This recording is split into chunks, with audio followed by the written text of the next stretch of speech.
حضرت ابو ہریرہ رضی اللہ تعالیٰ عنہ روایت کرتے ہیں کہ نبی کریم صلی اللہ علیہ وسلم نے فرمایا، مسلمانوں میں سب سے اچھا گھر وہ ہے جس میں کوئی یتیم ہو اور اس کے ساتھ نیک سلوک ہو،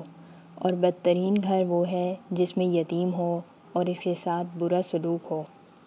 حضرت ابو ہریرہ رضی اللہ تعالیٰ عنہ روایت کرتے ہیں کہ نبی کریم صلی اللہ علیہ وسلم نے فرمایا،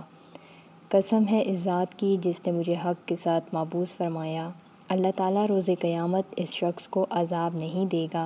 جس نے یتیم پر شفقت کی، اس سے نرمی سے گفتگو کی، معاشرے کے محتاجوں اور کمزوروں پر رحم کیا، اور جس نے اللہ تعالیٰ کی طرف سے ہونے والی عطا کی وجہ سے اپنے پڑوسی پر ظلم نہ کیا۔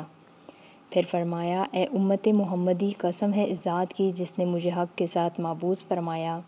اللہ تعالیٰ روز قیامت اس شخص کی طرف سے صدقہ قبول نہیں کرے گا جس نے غیروں پر صدقہ کیا، حالانکہ اس کے اپنے رشتہ دار اس صدقے کے محتاج تھے۔ قسم ہے اس ذات کی جس کے قبضہ قدرت میں میری جان ہے، اللہ تعالیٰ روز قیامت اس شخص کی طرف نظر رحمت نہیں فرمائے گا۔